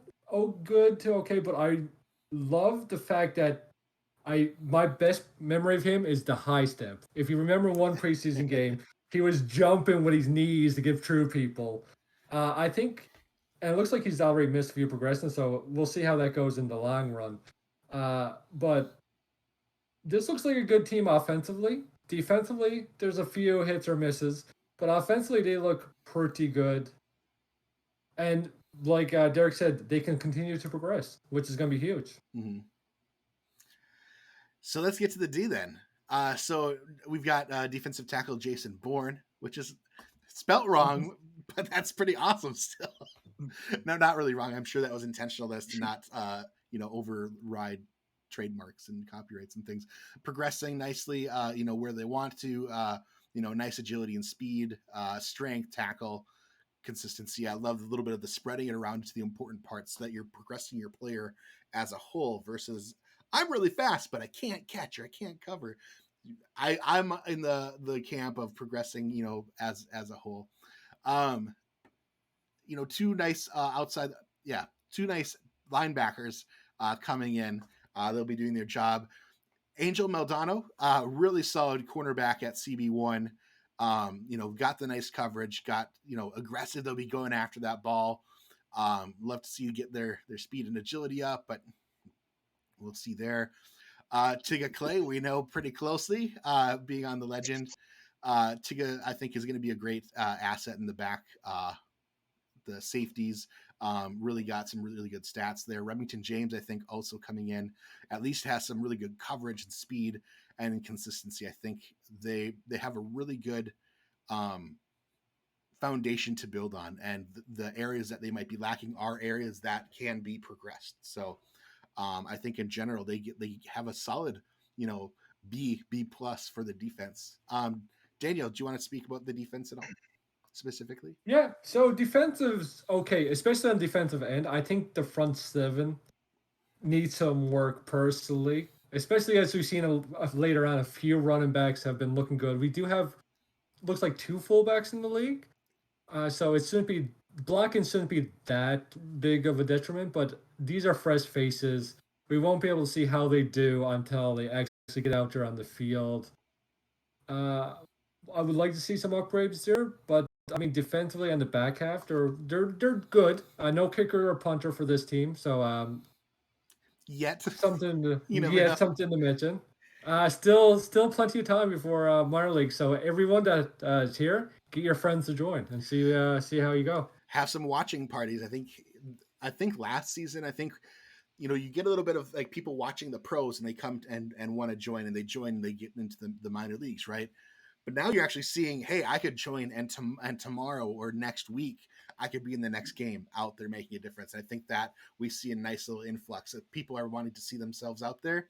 I think that during the season is the perfect time. So nothing like the present and having like a little bit of friends over to watch your game, broadcasted on your smart TV via YouTube, which is where all the SFLM games will be broadcasted on YouTube. So that's always fun to do and watch and support and things. Derek, your thoughts on the D for Tacoma?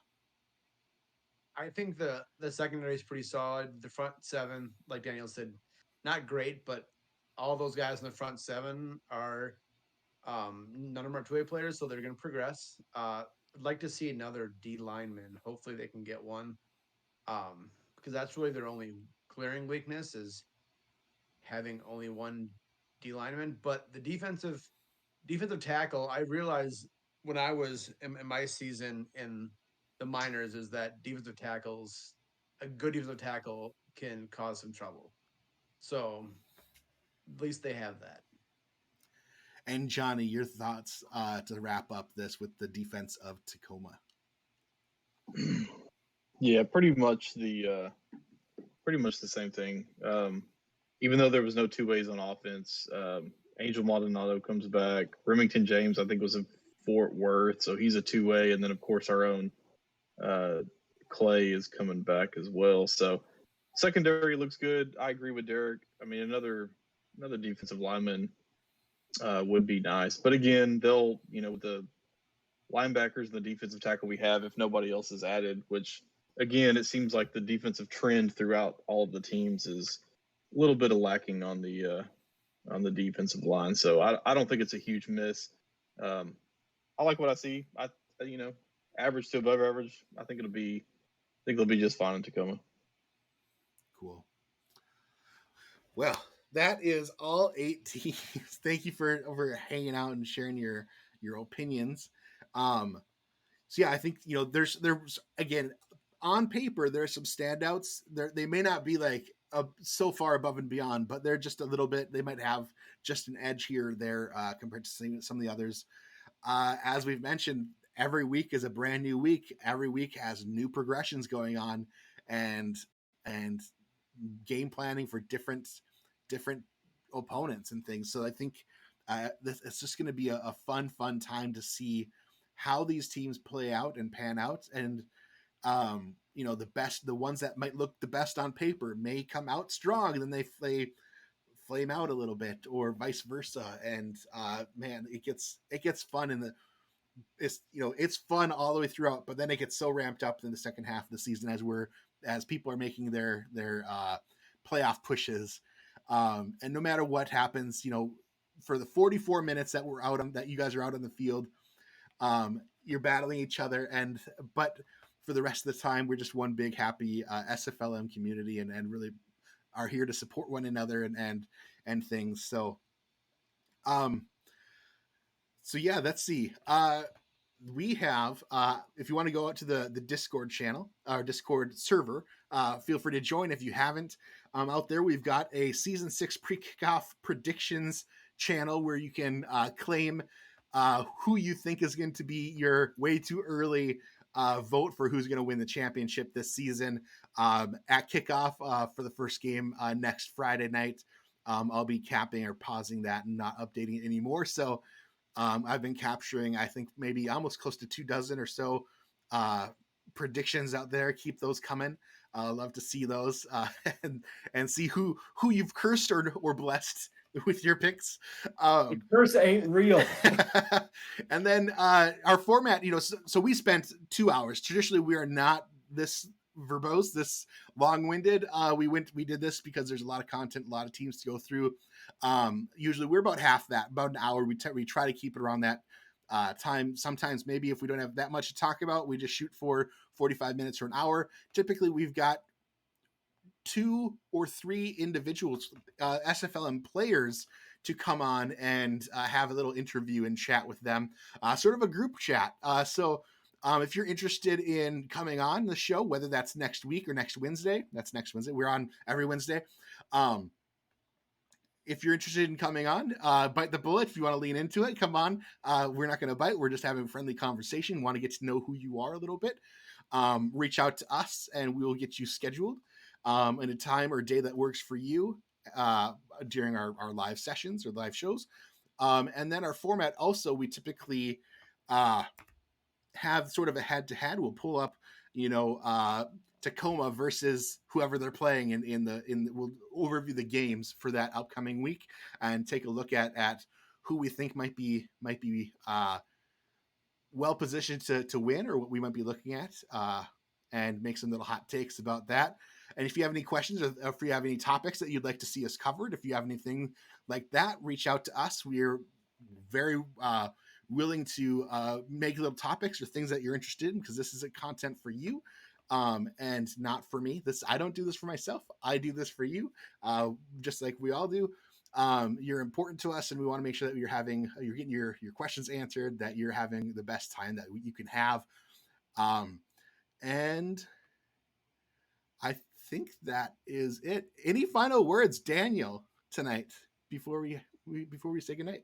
Well, like you said, this is all about you guys. We're here to give you content, to give you about the minor leagues. So please come on the show, talk with us, have some good times, make some friends. We're all here to have fun in one way or another. Watch the pros while you can. Good weekend to do so. We're gonna have a lot of playoff predictions, see who makes, who don't, and get ready for the season. Most of all, Legend. yeah, just talk to us, have fun, predict D&D to go do well, stuff like that. And by D&D, we mean Daniel and Derek in the backfield there. Oh yeah, team D&D. You guys like to roll the nat 20s in the backfield. No critical failures, please. Derek, any final words tonight? Well, you can tell how much I love the minor leagues, seeing as you pushed me past my bedtime here, and I'm still staying on. No, I get on the show, guys. I really didn't want to do it when I did it, and I'm glad I did. And I mean, I was a nervous wreck the first time, and now I'm on here on video, and I'm fine for the most part. And Angela too, she has a nice story. Your wife Angela Meerkat also has, she was nervous as well, but she's joined us even for some of our group chat. She's hopped into the server, the voice chat, and it's great. I just love talking with people, and I think that's all it is. We're just hanging out in like a coffee shop or whatever place that you feel most comfortable. Your bedroom, I don't know. We could just be hanging out, chatting, we'll watching something. We're just chatting. So that's all. Yeah. Don't make it weird, Axel. Okay. Thank you. Get your hand off my knee. No. Johnny, any final words from me tonight? Yeah, just excited for the new SFLM season. Excited for the new faces, the new players. Guys, get out there, ask questions. If you want to get into coaching, scouting, stats, whatever it may be, you can hit any of us up. We can all help at least get you to the right person. A lot of opportunity out there. Again, my DMs are open. If you have any questions, reach out. Slide right in. Again, looking forward. Awesome. Cool. All right. Also progress. Don't make me. Yes. I can look at the portal. Don't make me search you guys down and tell you to progress. Awesome. All right. Well, that does it for our show. Thanks for those that are sticking around and those that went through and just came back and watched the recording. That's fine too. We really appreciate everyone who does tune in and all the support that you all offer us. And again, we're here. Start of the brand new season. Man, it feels good to be back. It feels, slipping into a nice pair of old shoes or I don't know, whatever I was going to go somewhere else with that, but I'm just going to pause. All right. You need some food in your system. I do. Part of me wonders, when should we should schedule a fun after hours, the late night kind of thing again. That'd be fun to do. After dark edition. After dark. Yes. That's it. We did one of those last season and it was a blast. People saw things that they shouldn't have saw. No. I don't think it was that fun personally. Like showing off my bald head to the world. It was wonderful. All right. Well, with that, thank you, gentlemen, for joining me. Thank you for watching. Those of you that you're watching and or listening, and we'll see you guys next week. We've got some great games coming up. We'll talk a little bit about those and enjoy the rest of your Wednesday night or whatever night it is that you're watching. All right. Well, with that, we'll see you guys next week. Goodbye. Take care, everyone. Guys.